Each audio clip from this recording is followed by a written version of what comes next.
Біздің әлемімізде шешімін таба алмай, сол күйі жұмбақ қалпында кеткен оқиғалар жиі кездеседі. Тылсымға толы жұмбақ жағдайлардың жауабы әлі күнге белгісіз болып отыр. Назарларыңызға шешімін таппаған 4 жұмбақ жағдайды ұсынамыз. Бірінші, Альберт Эйнштейннің соңғы сөзі. Престондық ауруханада жатқан Альберт Эйнштейн өлер алдында өзінің соңғы сөзін айтады.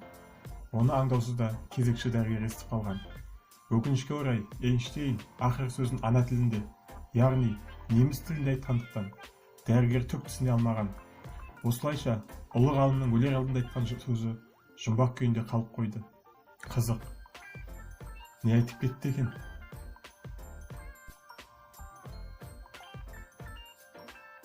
Номер 2 құпия. Кішкентай ханшайым. 1944 жылы қалалық Хартфорд циркінің өртенген орнынан қатты күйіп қалған белгісіз қыздың мүрдесі табылды. Қыздың суретін жасап, барлық елдің газеттерінде жариялап, іздестіру жұмыстары жүргізілді. Алайда, бірнеше жылға созылған іздестіру нәтижесі сәтсіз аяқталды. Кішкентай қыздың кім екені, қайда туғаны жұмбақ күйінде қалды.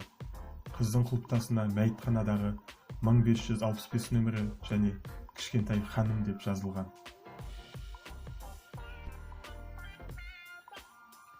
Номер 3. Ана тілін ұмытқан адам.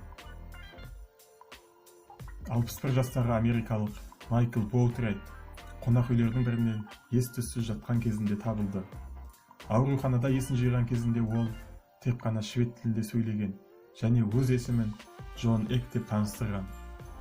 Ол ана тілін ұмытып қана қоймай, тіпті өзінің бет-әлпетінде танымаған.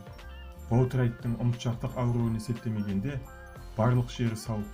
Оның не жағдайға тап болғанын әлі күнге дейін ешкім білмейді.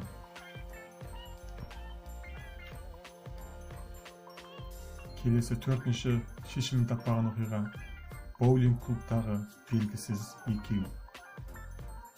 1990 жылы Нью-Мексико штатының Лас-Крусес боулинг клубында түсініксіз жағдай орын алды. 2 ер адам көп адамды өлтіріп, қырғын салған. Екеуі кеңсені баса көктеп кіріп, $5000 ақша ұрлаған, сосын клубты өртеп, жоқ болып кеткен. Оларды әлі күнге дейін табалар емес. Бұл жағдайдың расында болған-болмағаны, әлде куәгерлердің ақшаны өздері ұрлап алып, ойлап тапқаны, немесе мүлде басқалай жағдай болғаны бүгінгі таңға дейін белгісіз болып отыр.